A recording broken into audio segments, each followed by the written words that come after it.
ini karena kacamata Oke, itu dipegang aja. Ikhwani wa akhwati fillah rahimani wa rahimakumullah ajma'in.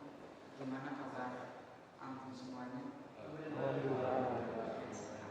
Alhamdulillah, Masya Allah. Allah Subhanahu wa Ta'ala masih memberikan kesempatan kita untuk bertatap muka. Ini mungkin dari beberapa ikhwan dan akhwat untuk kedua kalinya. Pertama, anak pernah di sini untuk imam. Ini untuk kedua kalinya, tapi pertama kali untuk menyampaikan di hadapan antum semua. Semoga aja nggak grogi. Ikhwani wa akhwati fillah rahimani wa rahimakumullah ajma'in. Tidak lupa tatkala kita hendak membuka sebuah acara seperti ini ataupun dalam segala aktivitas kita bersyukur kepada Allah Subhanahu wa Ta'ala yang sampai saat ini detik ini Allah Subhanahu wa Ta'ala masih memberikan kita kesempatan berupa kita masih bisa bertemu dengan bulan yang mulia ini, bulan Ramadan. Kesempatan kita masih bisa bertemu dengan 10 hari terakhir yang mana Nabi Shallallahu Alaihi Wasallam disebutkan dalam sebuah hadis, kana yajtahidu fil ashril awakhir ma yajtahidu fi ghairi. Di mana Nabi Shallallahu Alaihi Wasallam beliau semangat beliau menggebu-gebu di 10 hari terakhir.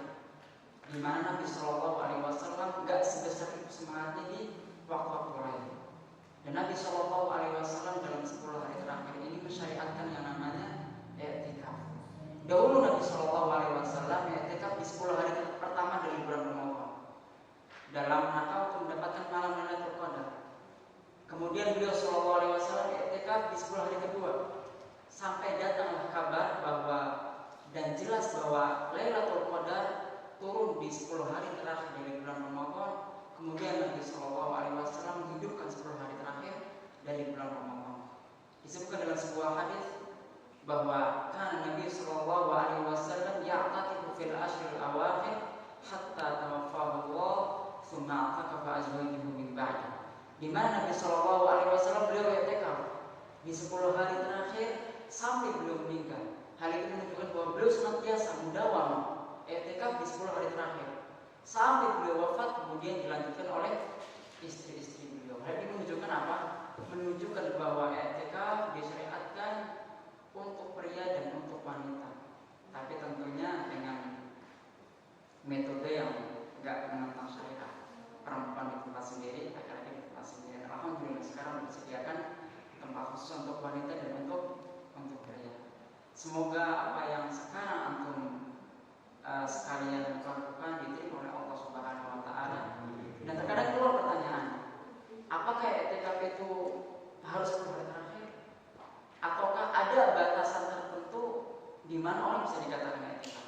Anak kira ini sudah dijelaskan oleh guru-guru antum sebelumnya atau ustaz yang sudah menyampaikan di sini. Tapi sebagai bentuk murajaah, di mana suatu saat Umar bin Khattab datang kepada Nabi Shallallahu Alaihi Wasallam dan berkata, wahai Rasulullah, inni nadartu an a'taqifa lailatan fil masjidil haram. Wahai Rasulullah, bahwa aku suatu saat di zaman jahiliyahku dulu, aku pernah bernadar kepada Allah. Bernadar itu berjanji bahwa dia akan melakukan sesuatu kepada Allah. Nah, Umar ini berjanji untuk i'tikaf 1 malam di Masjidil Haram. Apa kata Nabi Sallallahu Alaihi Wasallam? Aufi binadir, penuhilah nadarmu. Maka dari hadis ini ulama menyimpulkan aqallul i'tikaf, paling dikit i'tikaf adalah 1 malam. Paling dikit i'tikaf 1 malam. Boleh dikatakan i'tikaf. Jadi kalau malam dari habis isya atau ba'da maghrib sampai menjelang subuh. Kemudian kalau siang dari habis subuh sampai masuk waktu maghrib, itu dikatakan i'tikaf dan dia mendapatkan pahala i'tikaf. Maksudnya di sini, tapi bukan berarti orangnya i'tikaf kemudian dia tidak mendapatkan Lailatul Qadar. Enggak. Tujuannya i'tikaf untuk mendapatkan Lailatul Qadar. Bahkan orang yang i'tikaf pun bisa mendapatkan Lailatul Qadar. Oleh karenanya amalan utama seorang tatkala hendak mendapatkan Lailatul Qadar yang mulai. Nabi telah mengatakan apa? Man qama Lailatul Qadar imanan wa ihtisaban ghufira lahu ma taqaddama min dhanbihi. Barang siapa yang melakukan qiyamul lail pada malam Lailatul Qadar dengan penuh harap kepada Allah Subhanahu wa Ta'ala, apa ampun dosanya yang telah lalu. Ampun qiyamul lail menghidupkan malam di awal dari malam-malam yang berada di 10 terakhir. Kemudian antum menghidupkan qiyamul lail lagi di tengah malam. Nah, perlu diingat di sini terkadang ada pembicaraan di antara kaum muslimin baik di Indonesia atau di tempat-tempat yang lainnya, khususnya ana di Madinah sana, di Masjid Nabawi qiyamul lail 23 rakaat. Terkadang ada yang mengatakan qiyamul lail hanya terbatas 10 rakaat saja. Ada yang mengatakan 23, ada yang lebih. Perlu diketahui di sini, ini untuk mukadimah apa ya? Agak molor. Perlu diketahui di sini bahwa masalah jumlah rakaat dari qiyamul lail, Nabi suatu saat pernah ditanya. Aisyah, pertama katakan dulu bahwa Aisyah pernah ditanya bagaimana qiyamul lail Nabi sallallahu alaihi wasallam, beliau mengatakan apa? Nabi sallallahu alaihi wasallam enggak pernah qiyamul lail lebih dari 11 rakaat atau kurang dari 11 rakaat. Ini Aisyah berkata seperti itu. Kemudian Umar bin Khattab, sahabat Nabi sallallahu alaihi wasallam yang Nabi telah katakan apa? Alaikum bi sunnati wa sunnatil khulafa'ir rasyidin al-mahdiyyin min ba'di. Peganglah sunnahku dan sunnah-sunnahnya 4 khulafa rasyidin. Siapa? Abu Bakar, Umar, Utsman, Ali. Makanya untuk masalah azan pun, azan Jumat ada yang mengatakan 2 kali, ada yang mengatakan 10 kali. Yang mengatakan 2 kali itu sunnahnya Utsman bin Affan. Di zamannya beliau sebelumnya ada sekali. Kemudian di zamannya beliau mengira bahwa azan sekali itu kurang terdengar oleh orang. Makanya Utsman mengatakan butuh 2 kali azan. Azan pertama untuk mengingatkan orang, mengingatkan orang bahwa hari ini hari Jumat. Azan kedua untuk memberitahukan bahwa telah masuk waktu Jumat. Sehingga tatkala Utsman melakukan hal tersebut maka dijadikan sebagai sunnahnya Utsman bin Affan. Itu sunnahnya khulafa rasyidin yang Nabi telah mengatakan tadi apa? Alaikum bi sunnati wa sunnatil khulafa'ir rasyidin. Nah, untuk sholat tarawih, Nabi SAW pun pernah ditanya oleh seseorang Badui. Tatkala orang bertanya kepada Nabi tentang bagaimana qiyamul lail, pasti dia gak tahu jumlahnya. Dia datang kepada Nabi mengatakan, wahai Rasulullah, bagaimana qiyamul lail? Apa jawab Nabi? Matna, matna, 2. Nabi gak menentukan jumlahnya. Jika seandainya orang ini gak tahu gimana qiyamul lail, pasti lebih-lebih dia gak tahu akan jumlahnya. Tapi Nabi gak membatasi jumlahnya kala itu. Makanya ulama menyimpulkan bahwa qiyamul lail afdolnya 11 rakaat. Karena Nabi melakukan seperti itu, seperti yang dikatakan Aisyah. Akan tetapi jika seandainya ingin lebih dari 11 rakaat, seperti yang dikatakan Umar bin Khattab, beliau sholat 23 rakaat yang diimami oleh siapa? Oleh Ubay bin Ka'ab. Maka enggak apa-apa. Mafhumnya untuk yang mulai. Nah, kemudian untuk masalah i'tikaf, masya Allah. Jadi tadi i'tikaf, aqallul i'tikaf itu semalam. Tatkala antum i'tikaf diusahakan. Karena tujuan i'tikaf apa? Menetap diri di masjid untuk beribadah kepada Allah. Ini tujuan utama. Jangan sampai tatkala antum i'tikaf kemudian lupa tujuan utama ini. Tujuan utama antum i'tikaf untuk beribadah kepada Allah, khususnya untuk mendapatkan Lailatul Qadar. Syekh Shalih Al-Utsaimin, beliau adalah mudarris di Masjid Nabawi, pernah mengatakan bahwa ada 4 kelompok di mana mereka terbagi sesuai dengan derajatnya masing-masing dalam menghadapi malam Lailatul Qadar. Derajat pertama dan ini derajat paling tinggi, di mana orang menghidupkan Lailatul Qadar malam-malam 10 hari terakhir dari awal sampai akhir, dari ba'da maghrib sampai menjelang subuh. Dia menghidupkan malam-malam tersebut, imam untuk qiyamul lail, imam untuk membaca Al-Quran, imam untuk majelis ilmu. Ini untuk pertama dan ini yang derajat yang paling tinggi. Yang kedua, di mana seorang mendapatkan Lailatul Qadar dengan menghidupkan malam pertama, itu dengan kita melakukan sholat wajib, dengan kita melakukan qiyamul lail, sholat tarawih yang biasa kita lakukan habis isya. Kemudian dihidupkan kembali di tengah malam, yaitu qiyamul lail, tahajud, yaitu pas jam 2, jam 3. Ini derajat kedua. Kemudian derajat ketiga, di mana seorang menghidupkan malam Lailatul Qadar hanya di akhir malam saja. Kenapa akhir malam dikatakan derajat ketiga? Karena di akhir malam telah dikatakan bahwa innallaha yanzil ila sama'i dunya kulla thuluthil lailil akhir. Bahwa Allah Subhanahu wa taala turun ke langit dunia setiap sepertiga malam. Maka keutamaan qiyamul lail adalah di sepertiga malam ini lebih utama daripada di atau habis isya di awal malamnya. Kemudian martabat keempat adalah di mana orang menghidupkan qiyamul lail di awalnya saja, akhirnya buat tidur atau buat ngobrol. Waliyadzubillah hal yang buat bersifat laluan atau sesuatu yang tidak bermanfaat. Ikhwan wa akhwat fillah rahimani wa rahimakumullah. Kemudian perlu diingat bahwa kita sekarang berada di majelis ilmu, nggak seperti majelis-majelis yang di luar sana yang kita bisa sambil ngeteh tapi nggak pahala. Di sini kita sambil ngeteh sambil ngantuk-ngantuk dikit nggak apa-apa, ada pahalanya. Nabi SAW telah mengatakan apa? Man istama'a qaumun fi baitin min buyutillah. Siapa saja di antara kita yang duduk di majelis dari majelis-majelis di masjid-masjid Allah, man istama'a qaumun fi baitin min buyutillah yatluna kitaballah wa yatadarasunahu bainahum. Kemudian seseorang berada di masjid-masjid Allah tersebut, mereka membaca Al-Quran dan saling mempelajari, yaitu dipelajari Al-Quran atau ilmu hadis atau ilmu agama. Illa apa keutamaannya? Nazalat alaihim sakinah. Ketenangan Allah turunkan di tengah-tengah kita ini.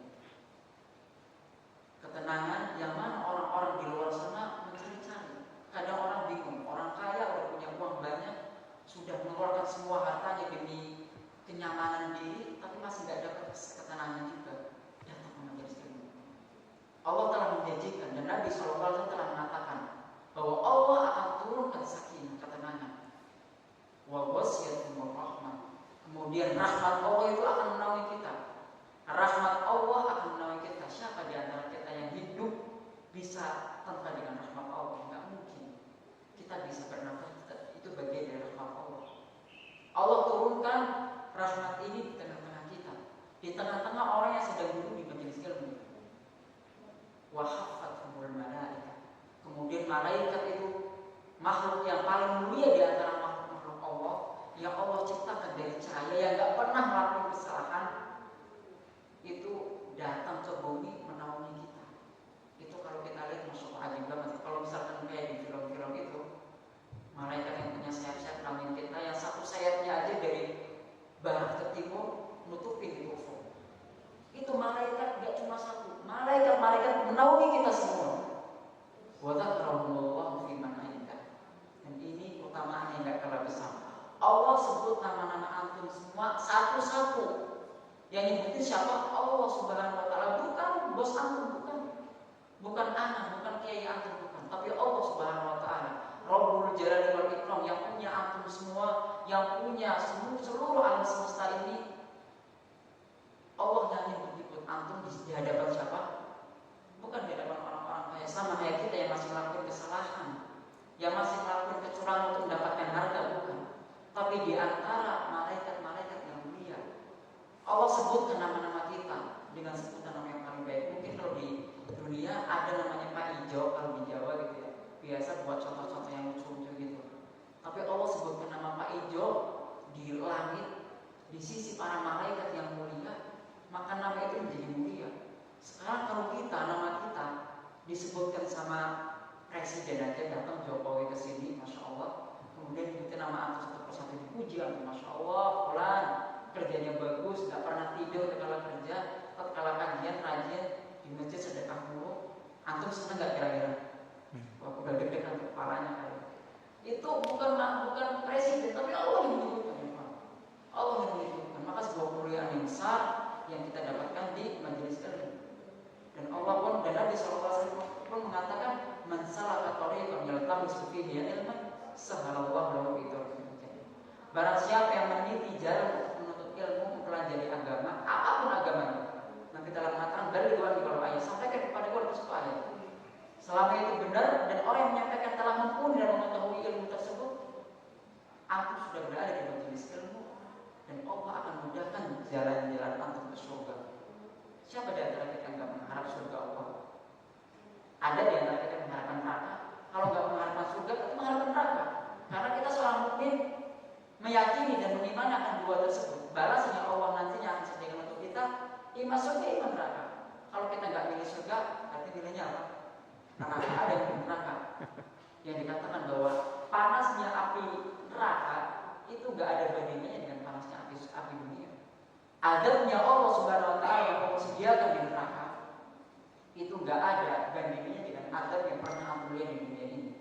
Orang dikulitin hidup, nggak ada bandingannya. Orang yang dibakar seperti ashabul ukhdud, nggak ada bandingannya dengan Allah.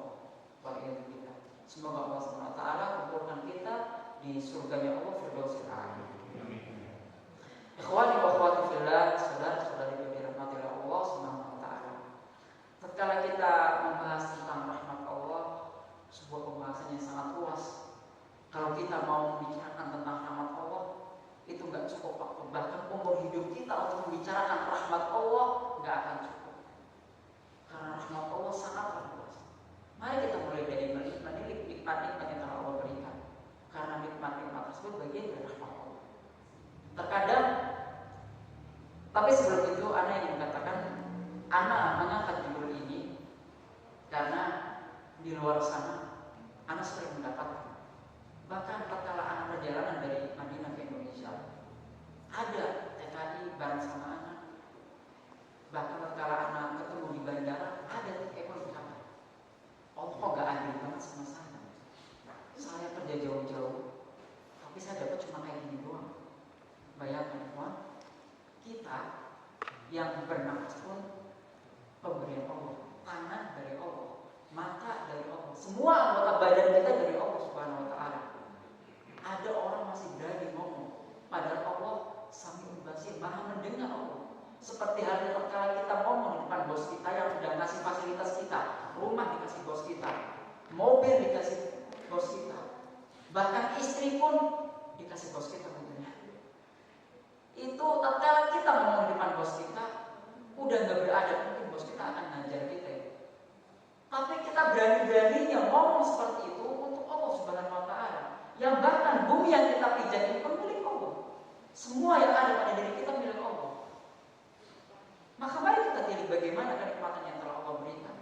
Terkadang muncul dari orang-orang yang mungkin kekurangan ekonomi mengatakan hal demikian, atau orang yang merasa hidupnya sengsara mengatakan hal demikian, atau orang yang ditinggal suami atau istrinya cerai mengatakan hal demikian.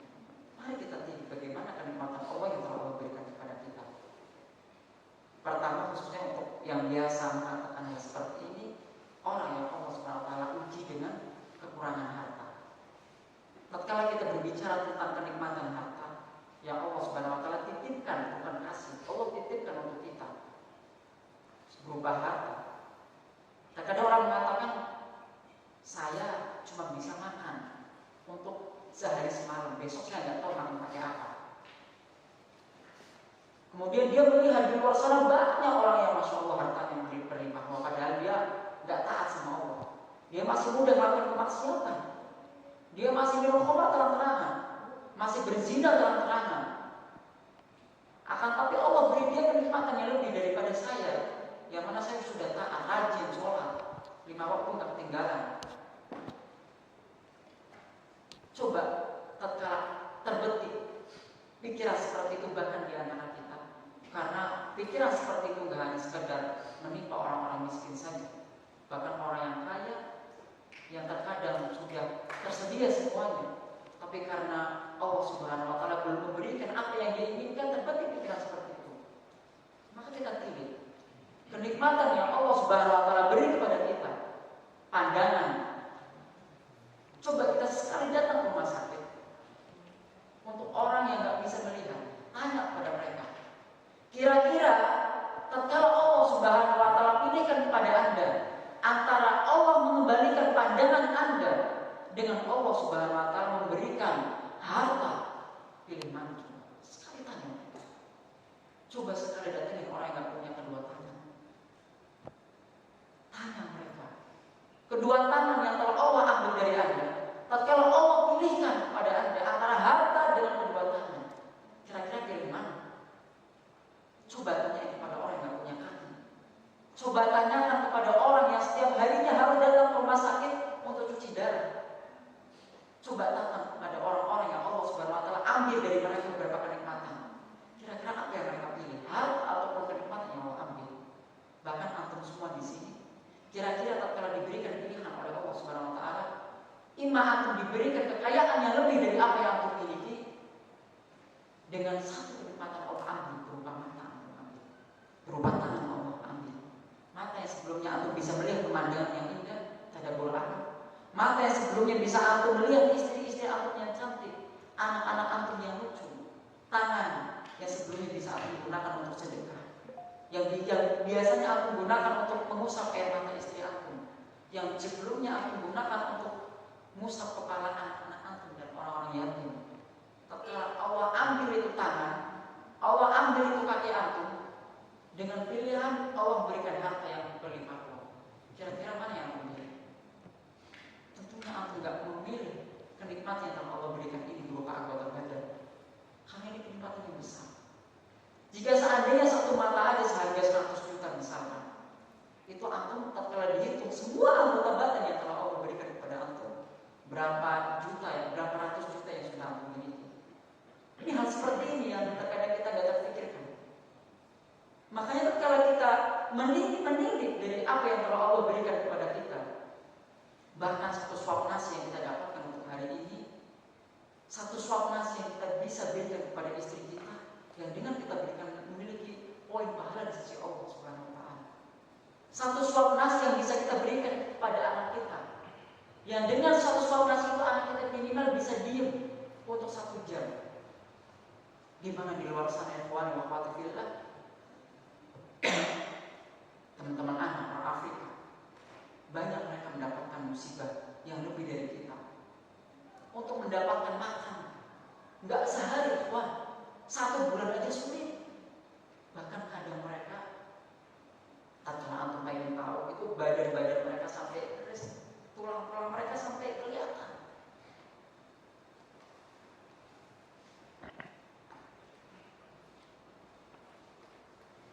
Ini sebuah kenikmatan Allah yang sangat besar yang Allah berikan kepada kita. Oleh karena Allah gunakan untuk berbicara dengan perkataan yang baik. Maka ini termasuk bagian dari bentuk syukur. Dan ini semua adalah rahmat Allah yang Allah berikan kepada kita. Allah mengatakan apa? Wa rahmati wasi'at kulla syai'. Rahmatku mencakup segala sesuatu. Allah Subhanahu wa taala memberikan rahmatnya tanpa terkecuali.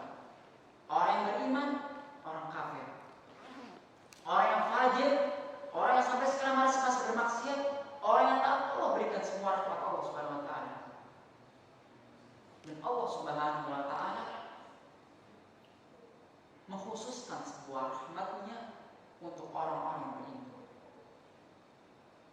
Bagaimana itu? Apa dalilnya? Allah mengatakan wa kana bil mu'minina rahim. Dan terhadap orang-orang yang beriman Allah Maha kasih sayang. Oleh karena ulama mengatakan bahwa Ar-Rahman Allah berikan kepada semua makhluknya. Bahkan hewan pun mendapatkannya. Bahkan orang kafir mendapatkannya. Tapi Ar-Rahim Allah khususkan, atau tidak akan dapatkan dalam ayat Ar-Rahim. Allah katakan semuanya. Setiap Allah mengatakan Ar-Rahim hanya untuk orang yang beriman. Allah khususkan Ar-Rahim untuk orang yang beriman. Bagaimana rahmat yang Allah khususkan untuk orang yang beriman? Di mana Allah menjadikan rahmat itu untuk orang beriman dengan Allah Subhanahu wa taala memberikan petunjuk antum kepada jalan yang benar, yaitu memeluknya antum agama Islam. Ini sebuah rahmat Allah yang sangat besar. Kok bisa ya? Kita bisa meluk agama Islam kayaknya biasa-biasa aja.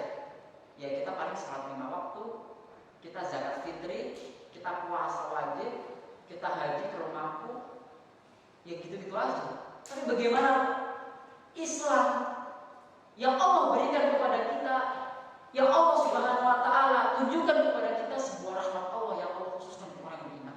Bagaimana? Karena dengan kita memeluk agama Islam ini, kita bisa selamat dari panasnya dan besarnya azab Allah Subhanahu wa taala di neraka. Bagaimana kehidupan orang kafir di akhirat? Aku tahu seringan-ringan azab Allah Subhanahu wa taala di neraka. Bagaimana azabnya paman Nabi Abu Thalib? Dia bantu Nabi Shallallahu Alaihi Wasallam, tapi karena beliau meninggal bukan dalam keadaan Islam, dia diberikan azab yang paling ringan karena dia pernah bantu Nabi Shallallahu Alaihi Wasallam dalam membela beliau sisi banyak paman-pamannya, keluarganya, dan orang-orang kafir Quraisy memojokkan beliau, bahkan hendak membunuh beliau. Itu Abu Thalib jadi tameng utama. Tapi Allah tetapkan baginya untuk kekal di neraka. Apa adab yang paling ringan? Allah letakkan alas dari api neraka, dia pakai, kemudian bagian dalam dulu yang mendidih. Atau bisa rasakan, bukan bagian luar, bagian dalam dulu mendidih, baru bagian luar. Dan itu setiap hari seperti itu, karena kematian gak ada di akhirat. Kalau di akhirat Allah buat kehidupan seperti kabus, seperti kambing, kemudian Allah sembelih dan Allah katakan, wahai penghuni neraka, setelah ini gak ada lagi kematian. Wahai penghuni surga, setelah ini gak ada kematian, adanya kehidupan yang kekal. Kita nyemplung di neraka aja sehari gak akan kuat, 1 detik aja gak akan kuat, apalagi seumur hidup. Nah, Allah Subhanahu wa Ta'ala telah selamatkan kita dari kekekalan dari neraka dengan Allah datangkan apa? Dengan Allah datangkan Islam di hati kita. Kadang kita berpikir kita orangnya biasa aja, tidak secerdas orang-orang yang masya Allah mereka sudah mendapatkan penemuan baru. Bayangkan orang-orang yang kecerdasannya sudah taraf di mana kita mungkin nggak sampai mikirin mereka. Allah nggak datangkan hidayah kepada mereka. Allah nggak datangkan hidayah kepada mereka. Tapi kenapa Allah pilih orang-orang seperti kita? Karena Allah masih menyayangi kita, ikhwan wa akhwat fillah. Allah masih sayang sama kita, makanya Allah Subhanahu wa Ta'ala datangkan hidayah berupa Islam kepada kita. Kemudian rahmat Allah yang lainnya, yaitu rahmat Allah tatkala di akhirat kelak. Di hari di mana datangnya hari kiamat, Ibnu Katsir mengatakan bahwa pertolongan Allah Subhanahu wa Ta'ala atau rahmat Allah, kasih sayang Allah kepada orang yang beriman yang Allah khususkan untuk mereka di dunia seperti anak katakan tadi, sedangkan di akhirat fil yaumil fazail akbar, di hari di mana orang itu takut. Fazail akbar, Ibnu Katsir mengatakan mencakup hari kiamat, mencakup yaumul hisab, mencakup kalau kita nyabrang siratal mustaqim. Itu orang-orang sedang takut. Tatkala itu Allah Subhanahu wa Ta'ala tolong kita. Allah berikan ketenangan kepada kita dan Allah Subhanahu wa Ta'ala utus para malaikatnya kepada orang-orang beriman. Bayangkan tatkala kita dalam keadaan takut yang sangat dahsyat di dunia ini, bukan di akhirat, di dunia ini. Misalkan aja kita ditawan oleh Yahudi, misalkan ditawan oleh orang kafir, orang Yahudi misalkan. Kita ditawan oleh mereka, kemudian datang mata-mata dari kaum muslimin membisiki kita, tenang, kaum muslim beserta pasukannya yang berjumlah ratusan ribu bahkan jutaan telah mengepung negara orang kafir, orang Yahudi ini, dan kalian akan diselamatkan. Kira-kira sebenarnya kita gimana? Sedangkan teman-teman kita sudah dahuluan mereka disiksa, mereka dipancung, mereka dibunuh, mereka dikulitin, mereka dibakar hidup-hidup.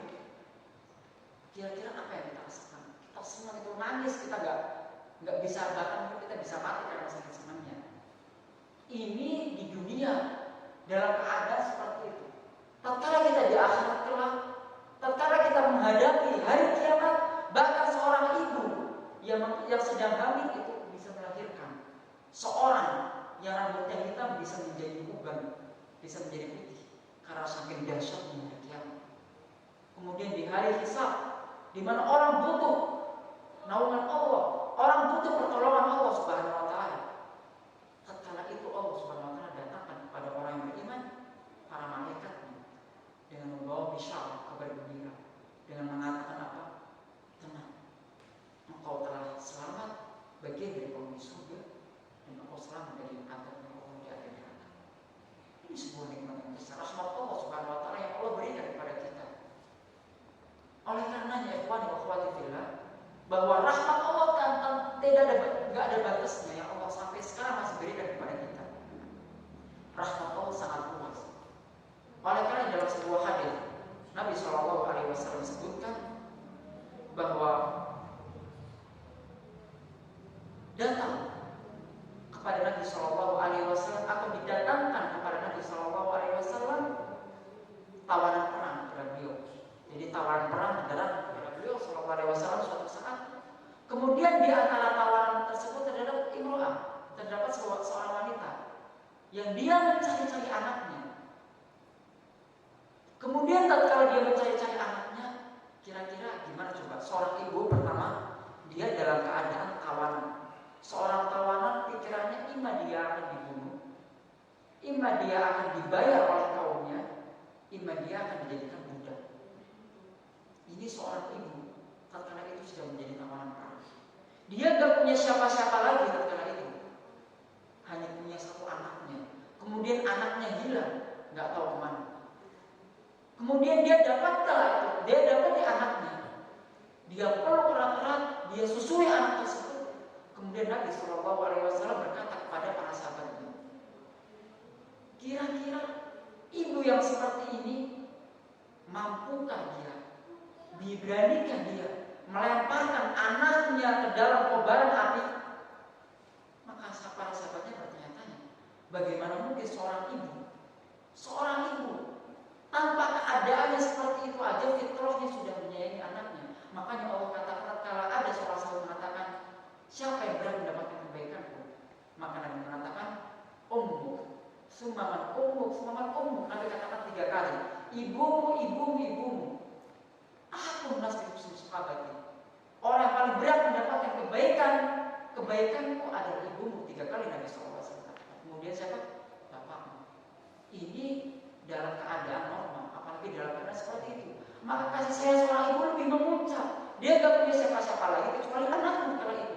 Kemudian Nabi mengatakan, mungkinkah seorang ibu itu melemparkan anaknya ke dalam kobaran api? Maka para sahabat bertanya, tentu saja gak mungkin ya Rasulullah. Maka Allah Subhanahu Wa Taala mengatakan apa? Allah Subhanahu Wa Taala, Nabi Shallallahu Alaihi Wasallam katakan, lillahi arhamu bi ibadihi min hadhihi waladiha, bahwa Allah Subhanahu Wa Taala lebih menyayangi hamba-hambanya daripada ibu ini menyayangi anaknya. Bayangkan, Allah Subhanahu Wa Taala menyayangi kita semua di sini. Dengan Allah Subhanahu Wa Taala memunculkan keinginan kita untuk bisa datang ke majelis ilmu, memunculkan di hati kita untuk bisa semangat beribadah, sholat 5 waktu tanpa terputus. Itu sebuah rahmat Allah untuk kita. Di mana di luar sana masih banyak orang yang lalai dari kewajiban-kewajiban tersebut. Nabi katakan apa? Lillahi arhamu bi ibadihi min hadhihi waladiha. Allah lebih sayang kepada hambanya daripada seorang ibu kepada anaknya tadi. Di mana keadaannya sudah sangat dikhawatirkan tatkala itu, nggak seperti ibu-ibu yang lainnya, di mana hidupnya nyaman. Tapi Allah lebih sayang kepada kita semua. Makanya Allah Subhanahu Wa Taala masih mengizinkan, masih memberikan kesempatan kepada kita. Maka jangan sia-siakan kesempatan itu. Kesempatan masih diberikan kepada kita berupa kehidupan. Maka jangan sia-siakan kesempatan tersebut. Karena ini bagian dari rahmat Allah yang Allah Subhanahu Wa Taala berikan kepada kita. Di antara hadis-hadis yang menunjukkan bahwa Allah Subhanahu Wa Taala menyayangi kita semua. Suatu saat Nabi Shallallahu Alaihi Wasallam bersabda bahwa Allah Subhanahu Wa Taala lillahi mi'atu rahmah. Allah Subhanahu Wa Taala memiliki 100 rahmat. Allah Subhanahu Wa Taala memiliki 100 rahmat. Satu rahmat Allah turunkan di muka bumi ini. Yang antum semua lihat, seorang bapak menyayangi istri dan anaknya. Seorang ibu yang rela berkorban untuk anaknya, bahkan dengan mengorbankan nyawanya. Orang seganas-ganasnya orang, bahkan sejahat-jahatnya orang, yang mereka mudah membunuh orang, tatkala didatangkan anaknya, dia akan bunuh. Bahkan hewan buas pun yang tatkala kita berada di depannya mungkin siap menerkam kita, tatkala didatangkan kepada anaknya, dia akan menyayangi anaknya. Itu di antara satu rahmat yang Allah berikan, yang Allah turunkan di muka bumi ini. Di mana ada orang kaya, di mana ada orang miskin, di mana ada orang-orang yang dermawan. Itu bagian dari rahmat Allah. Bahkan orang kufar pun mendapatkan rahmat Allah. Itu satu rahmat ikhwan. Tatkala satu rahmat, bagian dari rahmat Allah saja, ada di antara kita masih iri. Di antara kita melihat orang yang kaya raya, kita masih iri kepada harta mereka. Bahkan kita mengharapkan supaya kenikmatan tersebut dicabut dari mereka, kemudian diberikan kepada kita. Hanya dengan sebagian dari rahmat Allah itu yang Allah turunkan satu rahmat tersebut, kita merelakan agama kita menjual agama ini untuk meluk agama kufar. Dan banyak orang seperti ini. Anak pernah di BSD diceritakan, ada satu keluarga orang tuanya Islam. Dia cerita, anak saya sebelumnya Nasrani, kemudian dia masuk Islam. Tatkala dia masuk Islam, Allah uji dia dengan hartanya. Tatkala Nasrani dia kaya. Tatkala dia masuk Islam, Allah uji dengan hartanya berkurang.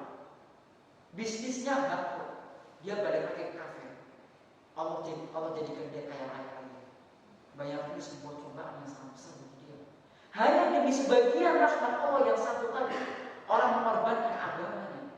Wa may yabtaghi ghayra al-islami dinan falan yuqbal minhu. Barang siapa yang mengharapkan agama selain Islam, tidak akan diterima oleh Allah. Wa huwa fil akhirati minal khasirin. Dan itulah jadi akhir termasuk bagian dari orang yang sengsara. Makanya orang yang mengatakan bahwa semua agama sama, salah.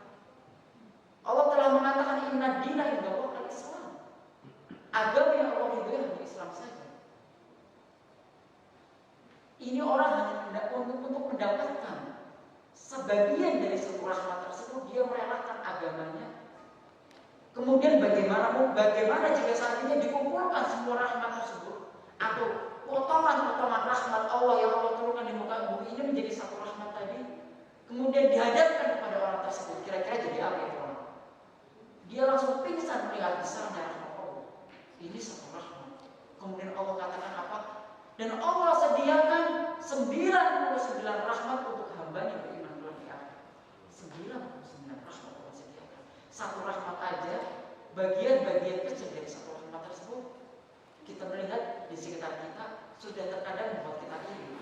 Apalagi 99 rahmat yang Allah sediakan untuk orang yang beriman. Makanya Allah katakan tentang kenikmatan surga apa? Mana ain ra'at, gak pernah dilihat oleh mata. Walau udhurun sampai gak pernah pula didengar oleh telinga.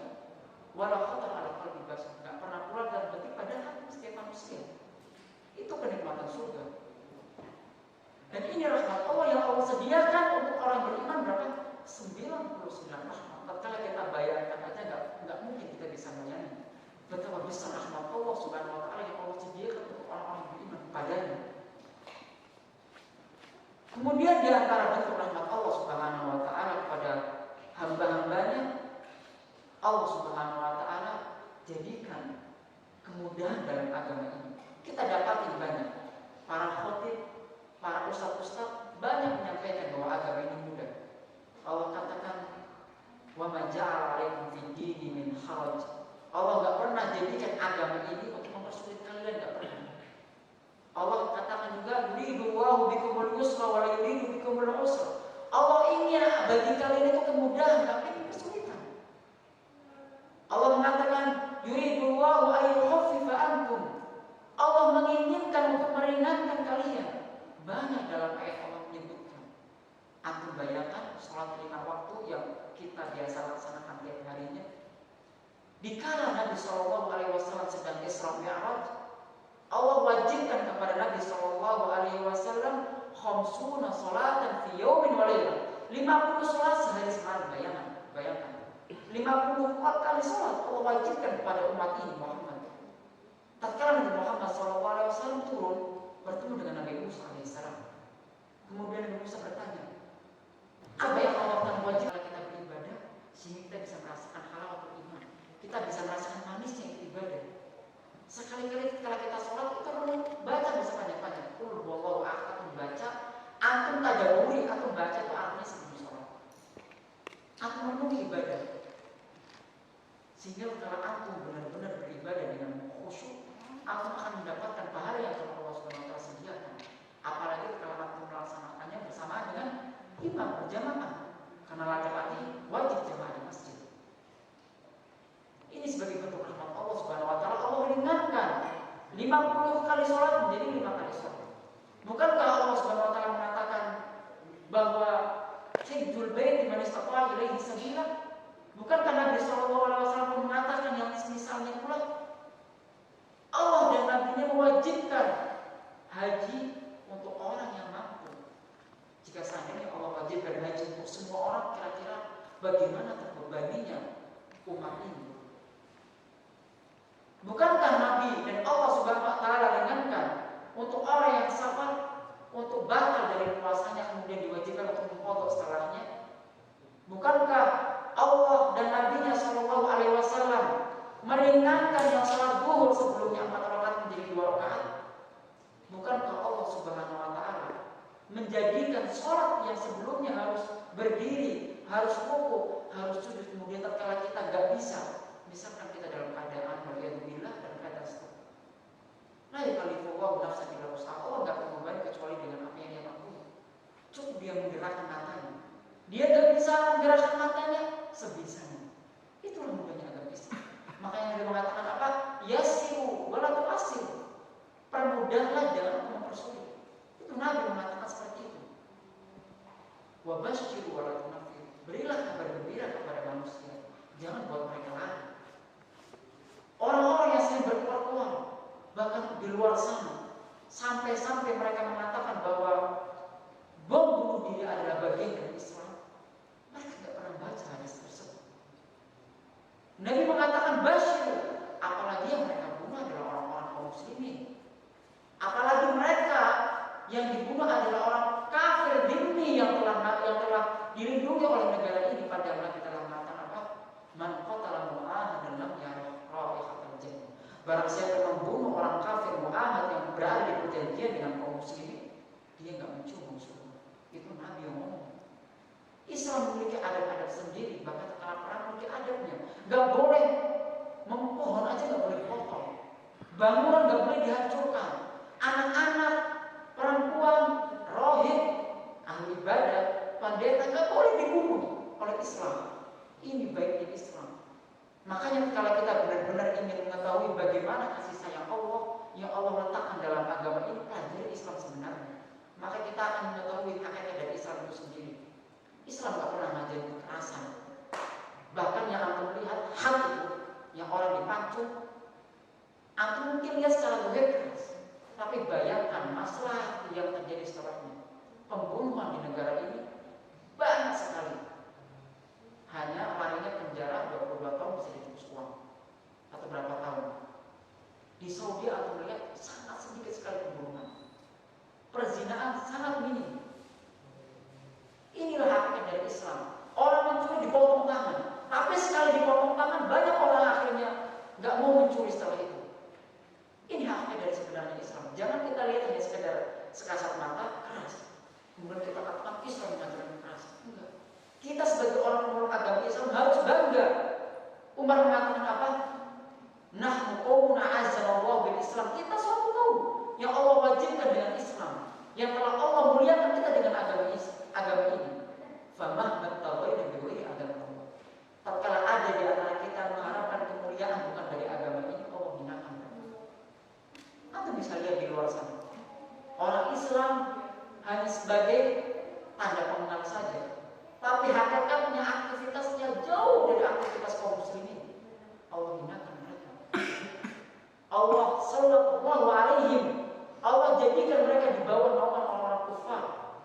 Walhamdulillah kita nggak mengharapkan seperti itu. Bahkan di mana mereka ingin beribadah sulit nggak seperti kita. Alhamdulillah kita ibadah di mana-mana bebas. Walaupun dalam keadaan seperti ini kita masih bisa sholat. Ini sebuah kenikmatan dari Allah Subhanahu wa taala. Maka supaya kenikmatan ini senantiasa berada di senantiasa Allah tetapkan kepada kita, maka syukurilah. Syukurilah kenikmatan tersebut. Ini di antara kemudahan yang Allah Subhanahu wa taala berikan kepada kita. Allah letakkan agama yang mudah ini untuk kita. Makanya Nabi Shallallahu alaihi wasallam katakan dalam sebuah hadis bahwa tidaklah ada seseorang yang datang ingin mempersulit agama ini kecuali ia akan dikalahkan dengan agama ini sendiri. Bagaimana agama Islam akan mengalahkan dia? Tatkala datang orang akan sebuah syariat yang Nabi SAW nggak pernah ngajarin dia, Nabi nggak pernah mensyariatkan akan hal tersebut, maka dia mempersulit dirinya sendiri, membebani dirinya sendiri. kemudian agama ini akan mengalahkan dia. Dengan apa? Dia akan dicapaikan sendiri dengan amalannya itu. Oleh karenanya ikhwani wa akhwati fillah, tatkala kita melihat agama dengan sebenar-benarnya, tatkala kita mencukupkan dan memurnikan agama ini sesuai dengan tuntunan beliau sallallahu alaihi wasallam, sudah sangat cukup. Bahkan untuk masalah sholat sunnah saja, tatkala kita ingin mengatakan sholat sunnah ini, sholat sunnah itu yang tidak ada tuntunannya, mau disebutkan semua sholat sunnah yang disunahkan untuk kita banyak banget, dan hampir-hampir kita nggak bisa ngelakuin. Makanya Nabi mengatakan apa? Mana itu anu fastani wa ma'atu bifatu min mastaqatum. Kalau kita mau hitung-hitungan antara perintah Allah dan larangannya, kira-kira banyak mana? Perintah atau larangan? Banyak mana? Perintah atau larangan? Banyak perintah. Larangan itu dikit. Larangan Allah dikit. Tatkala Allah mengharamkan daging khinzir, Allah mengatakan daging khinzir itu haram. Daging hewan-hewan buas itu haram. Kira-kira banyak nggak daging yang halal? Banyak banget daging yang halal yang Allah sediakan untuk kita. Tatkala Allah Subhanahu wa taala mengharamkan perzinahan, apakah Allah nggak gantikan? Allah gantikan dengan pernikahan. Bahkan Allah mengizinkan nggak cuma satu, mathna wa thulatha wa ruba', mengizinkan 4 istri. Ini kemudahan Islam. Tatkala Allah Subhanahu wa taala mengharamkan khamr, bukankah Allah menghalalkan banyak minuman-minuman yang Allah halalkan dan itu pun nikmatnya. Tatkala Allah Subhanahu wa taala mengharamkan riba, Allah menghalalkan jual beli, wa ahlallahu bai'a wa harrama riba. Jual beli banyak banget macamnya. Dan Allah halalkan itu semua. Maka ini sebagai bentuk kenikmatan dan kemudahan agama ini untuk kita semua.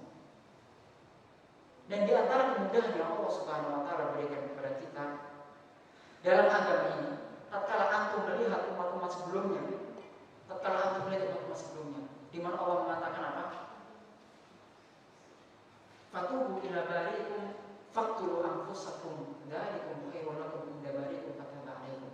Allah mengatakan dalam firman-Nya, tatkala umat-umat terdahulu hendak bertobat kepada Allah karena melakukan sebuah kemaksiatan, Allah katakan apa? Bertobatlah kepada Rabbmu dan bunuh diri kalian. Allah menyuruh untuk bunuh diri. Bunuh diri di zaman dulu bagian dari syariat untuk bertobat kepada Allah. Apakah sekarang Allah memerintahkan kita untuk bunuh diri? Enggak. Allah mengatakan innallaha yabsutu yadahu bil-laili yatubu musibnah. Allah membentangkan kedua tangannya di malam hari untuk menerima tobatnya hamba di siang hari, dan sebaliknya. Itu rahmat Allah kepada umat ini. Bagaimana disebutkan dalam sebuah hadis bahwa Nabi sallallahu alaihi wasallam bersabda, suatu saat beliau bercerita tentang kisah di Bani Israel.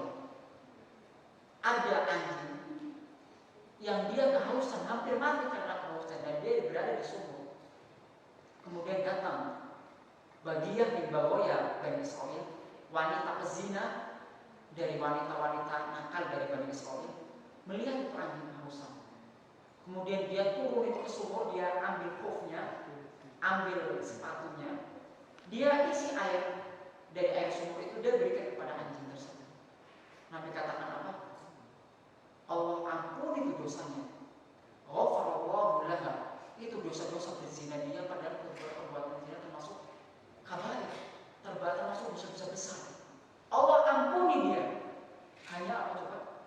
Hanya dia memberikan air minum kepada anjing. Bayangkan balasan yang Allah Subhanahu wa taala berikan kepada kita enggak setara dengan perbuatan kita. Kadang kita melakukan perbuatan kecil, tapi Allah Subhanahu wa taala balas dengan balasan yang besar.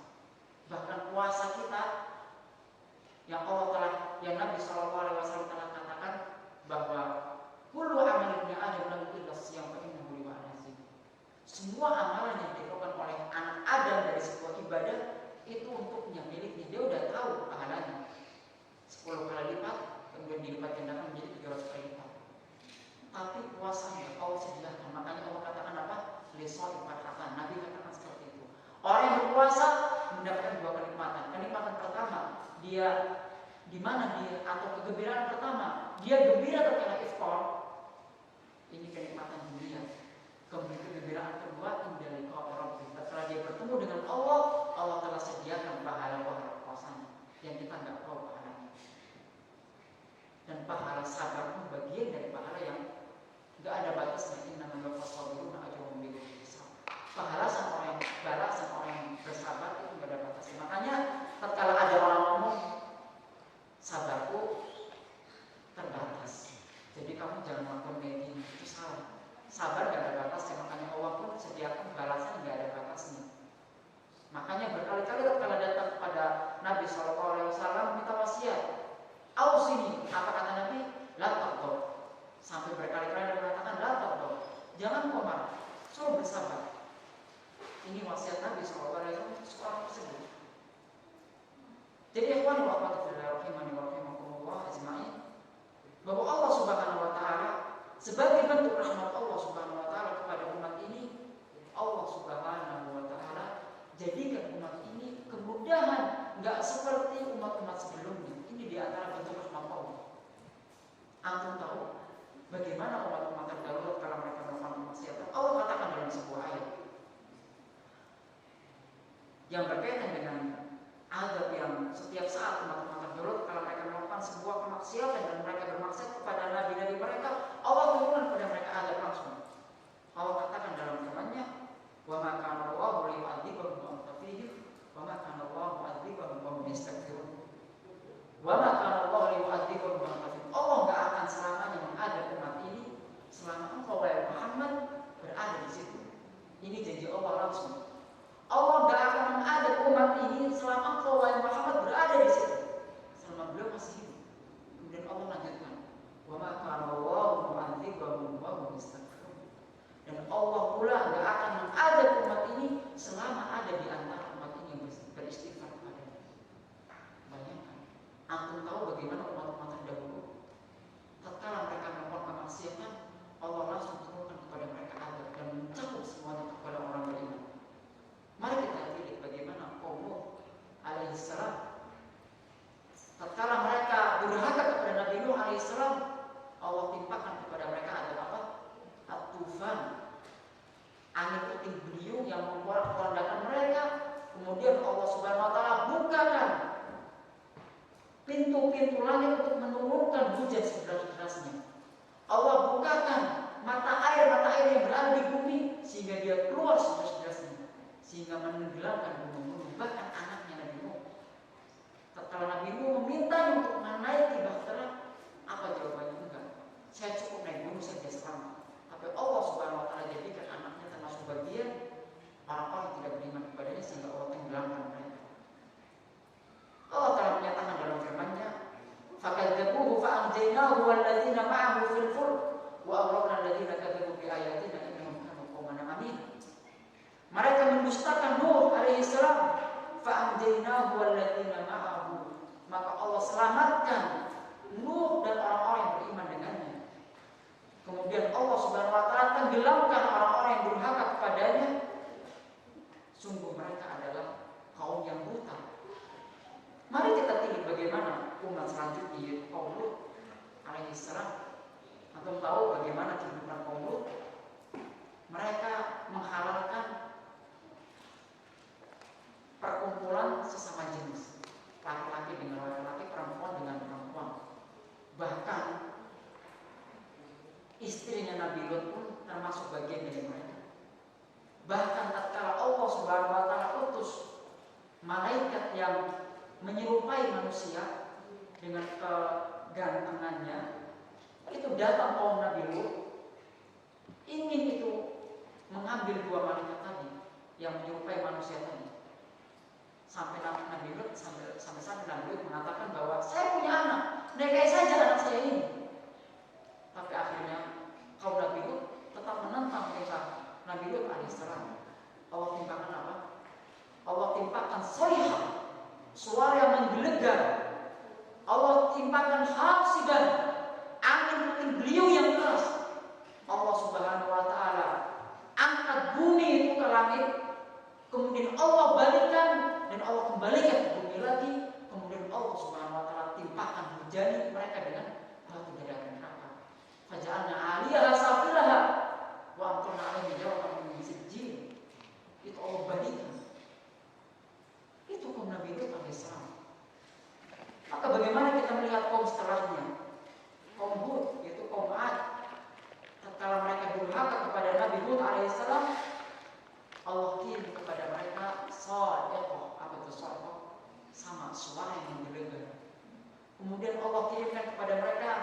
sorsor, angin puting beliung yang membinasakan mereka sehingga badan-badan mereka ditemukan seperti pohon-pohon kurma yang sudah rapuh. Kemudian bagaimana Allah Subhanahu wa taala kirim kepada kaum Saleh tatkala mereka berdurhaka kepada Nabi Saleh alaihissalam. Allah utus sebuah nakoh, onta, dan Allah katakan kepada Nabi Saleh untuk menyampaikan kepada kaum yang tidak menyembelih onta tersebut. Akhirnya mereka menantang sehingga mereka menyembelih onta tersebut. Maka Allah Subhanahu wa taala kirimkan apa kepada kaum Tsamud? Allah kirimkan sa'iqah al-qadhiyah, suara yang menggelegar sehingga mereka menjadi justah, menjadi bangkai-bangkai yang berserakan di puing-puing bangunan mereka.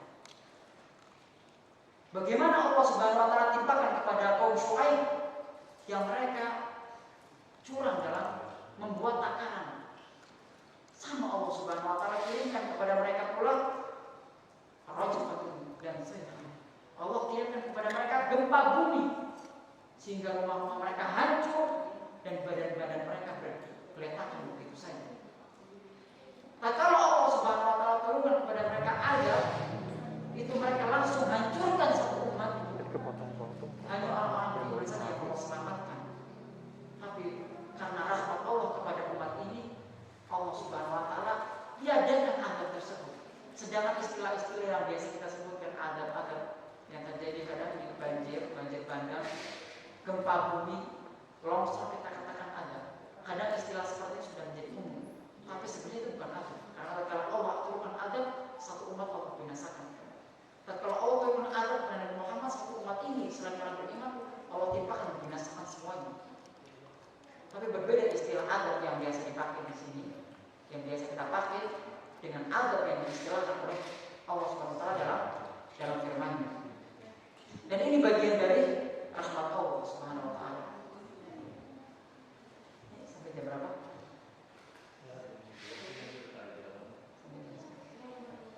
Kemudian di antara bentuk rahmat Allah Subhanahu wa taala, Allah Subhanahu wa taala mengutus Nabi Muhammad SAW di antara umat ini, di mana Allah Subhanahu wa taala jadikan sosok Nabi yang lembut. Fabima rahmatin minallahi linta lahum. Sungguh dengan rahmatku engkau jadi sosok Nabi yang lembut. Walaupun tafadhal qalil wa qalbun afadhal min hawl. Jika seandainya engkau wahai Muhammad keras, maka enggak ada orang-orang yang berada di sekelilingmu itu mendekatimu. Antum tahu bagaimana cobaan yang Nabi sallallahu alaihi wasallam hadapi tatkala beliau sallallahu alaihi wasallam mendatangi kaum Taif. Beliau datang itu di kabilah-kabilah yang berada di kota Taif. Nabi SAW mendatangi kepala kabilahnya dalam rangka untuk menyampaikan Islam dengan cara lemah lembut. Kemudian apa yang Nabi dapat balasan? Sepanjang jalan tatkala Nabi hendak keluar dari Taif, itu semua penghuni Taif melempari beliau SAW pakai batu hingga diceritakan bahwa darah beliau membasahi alas beliau. Kemudian tatkala beliau sudah di luar Taif, datang dua malaikat bunuh sehingga mengatakan kepada Muhammad SAW, wahai Muhammad, jika engkau berkehendak, jika engkau berkenan, saya lemparkan dua burung itu kepada kaum Taif sehingga mereka binasa. Apa jawaban Nabi SAW? Nabi kita yang sangat lemah lembut, yang Allah jadikan sebagai Khalilullah, kekasih Allah, yang Allah jadikan sebagai sosok Nabi dan Rasul yang paling mulia di antara para anbiya dan mursalin, yang Allah Subhanahu wa taala pertama kali bukakan pintu surga untuknya, yang Allah Subhanahu wa taala berikan pertama kali syafaat untuknya, dan Allah izinkan beliau untuk memberi syafaat kepada umatnya. Apa yang Nabi SAW katakan? Beliau katakan, jangan kalian timpakan. La'alla min dzurriyyati, semoga dari keturunan orang-orang Taif tadi ada di antara mereka yang beriman kepada Allah Subhanahu wa taala. Itu jawaban Allah Subhanahu wa taala, itu jawaban Nabi sallallahu alaihi wasallam. Hal ini menunjukkan apa? Menunjukkan bahwa Nabi sallallahu alaihi wasallam lemah lembut. Wa ma arsalnaka illa rahmatan lil alamin.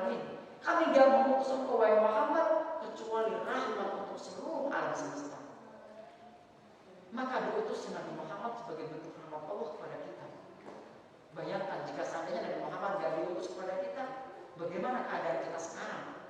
Berkorbannya Nabi SAW dengan para sahabatnya, yang mereka mengorbankan jiwa serta harta demi menegakkan agama Islam ini, yang kemudian kita bisa merasakan dengan tenang di negara ini. Islam Masya Allah tersebar dengan mudah.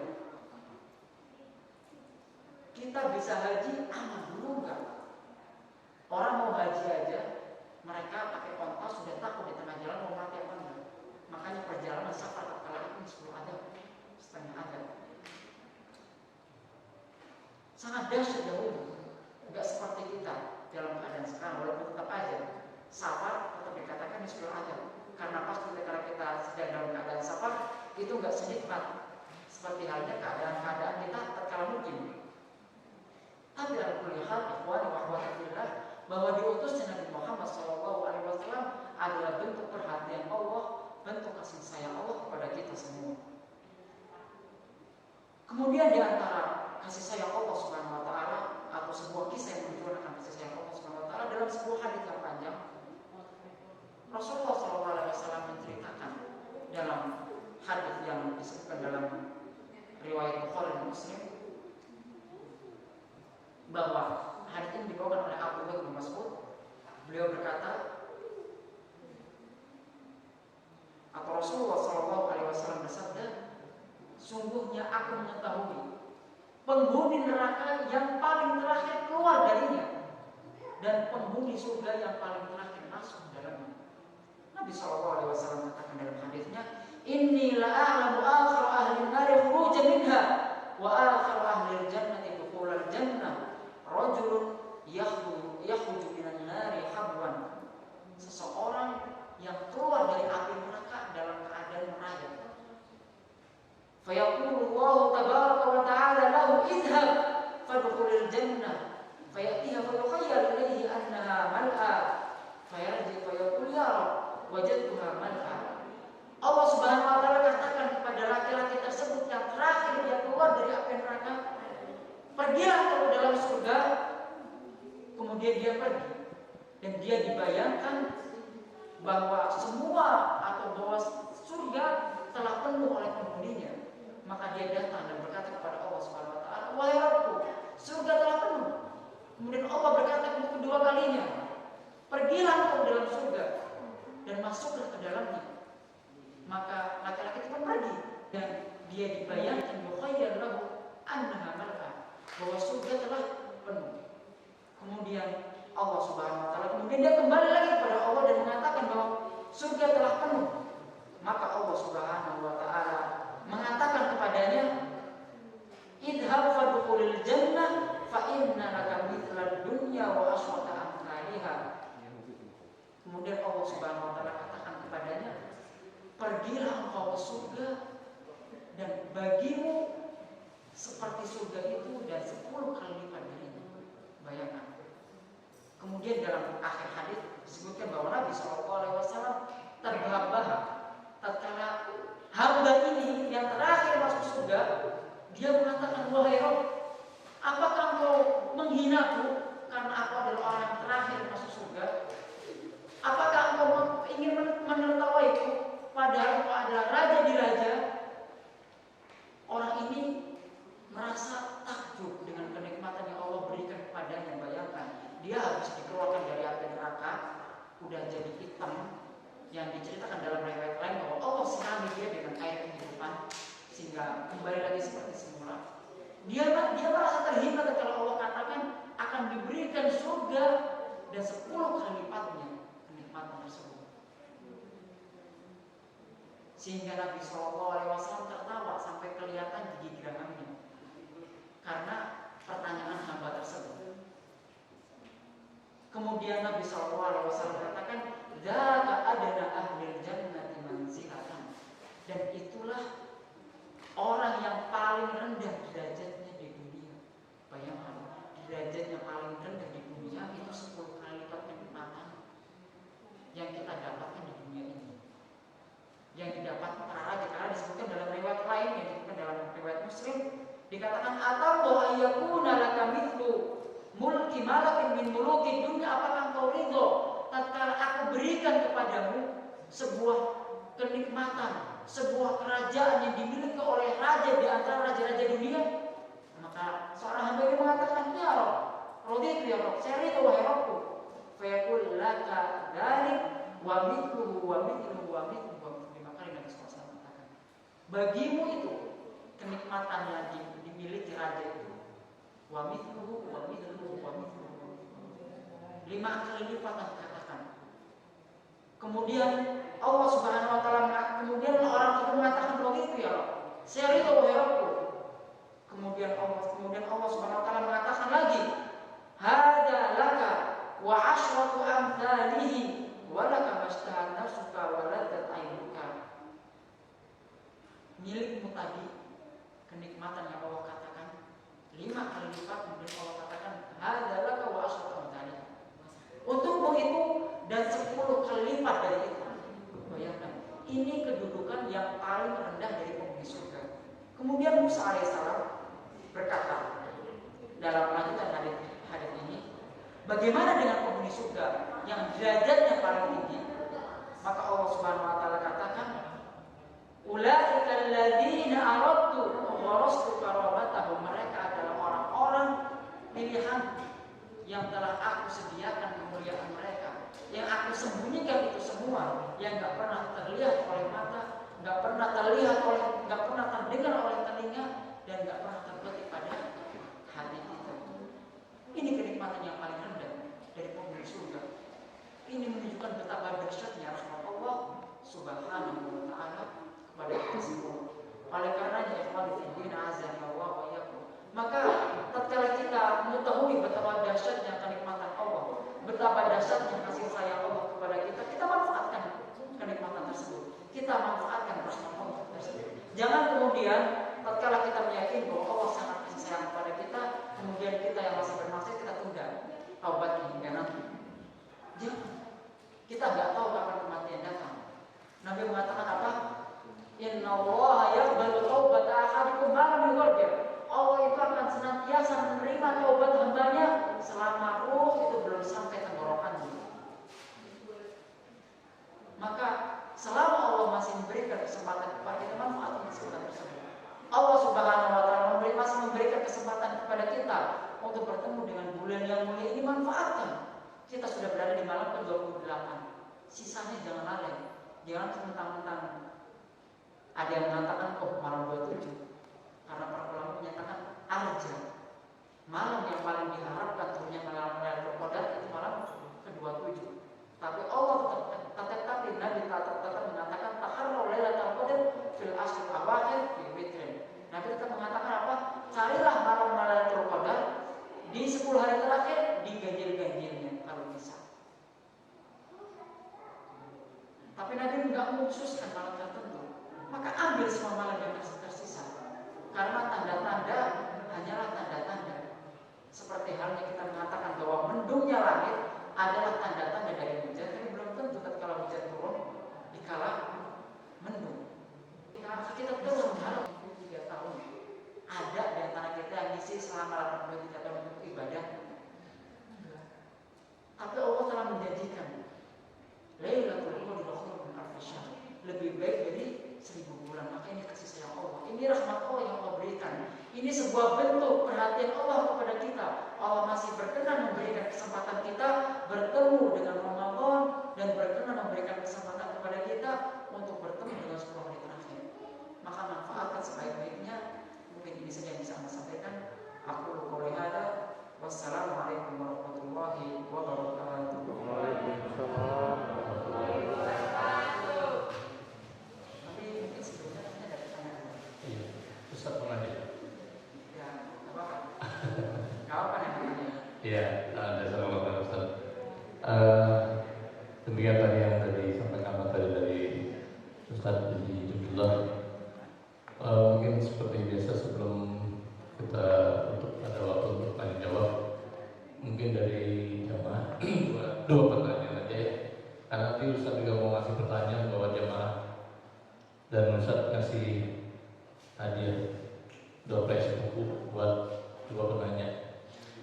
Kita mulai dari yang jamaah dulu deh, bertanya pada Ustaz terkait dengan apa yang disampaikan tadi.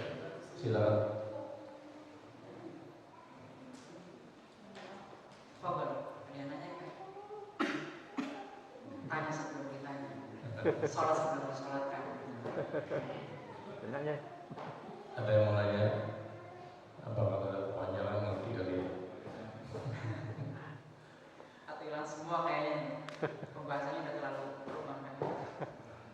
Kalau nggak ada pertanyaan dibalik, Ustaz mau nanya. Ya saya tanya langsung. Ini ntar jawabannya dikasih ini Ustaz ya. Oh iya, Masya Allah ini udah disediakan dari DKM-nya hukum, Masya Allah, bermanfaat, Masya Allah. Ini tentunya pertanyaan seputar pembahasan yang anak bahas terusan. Pertanyaan pertama,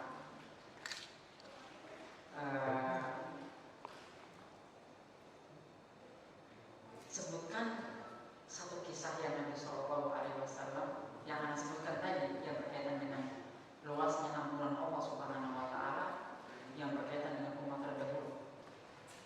Satu kisah yang anda sebutkan tadi yang menunjukkan bahwa ampunan Allah sangat luas.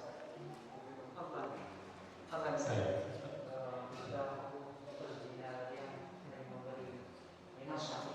Masya Allah aja ya benar. Wanita pezina yang membantu anjing kemudian Allah Subhanahu Wa Taala ampuni dosanya. Masya Allah. Ustaz kasih Ustaz. Ustaz dia. Ini syuting. Ini berapa pertanyaan? Dua aja ya kalau dua ya. Dua aja. Pertanyaan kedua, ayo, ini maksudnya kesempatan. Antum dapat buku, manfaatnya nggak cuma buat antum juga, DKM juga ada manfaatnya. Pertanyaan kedua,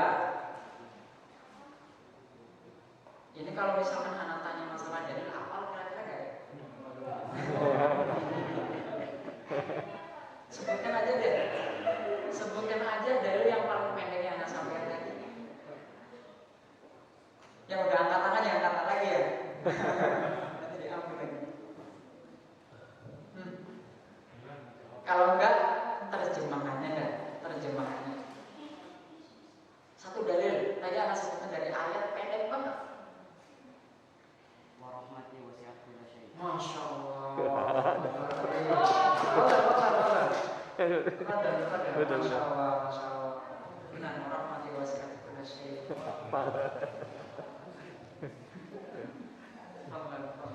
Yang sudah bersedia nggak ya?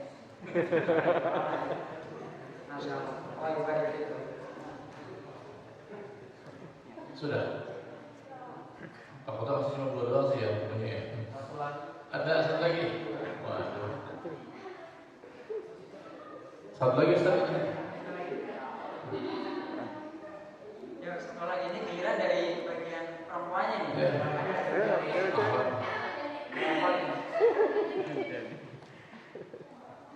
Ini pertanyaannya gampang banget ya. Kalau nggak bisa, nggak kebangetan.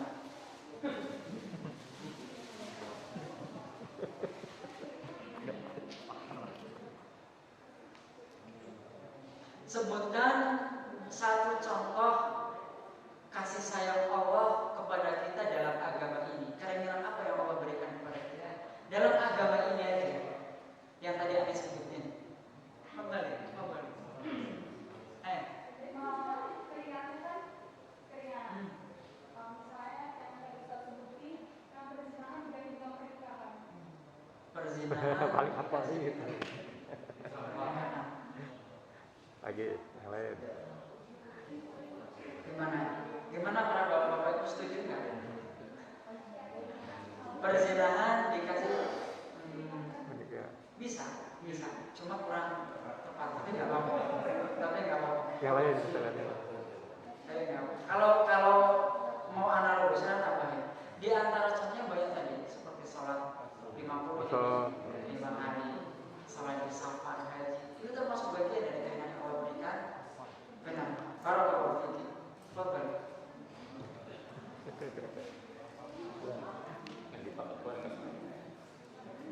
Ini ada. Masya Allah, untuk yang menerima jangan lupa ya DKM doain. Apalagi setiap malam, kemudian karena puasa itu waktu aku dari puasa sampai sebelum iftar waktu mustajab.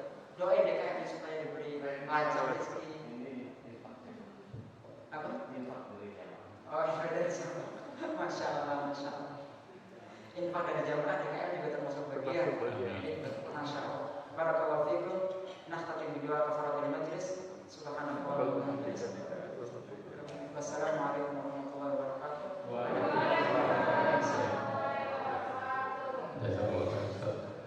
Ya, Bapak-bapak, Ibu, adik-adik sekalian, alhamdulillah yang sudah mendapatkan hadiah.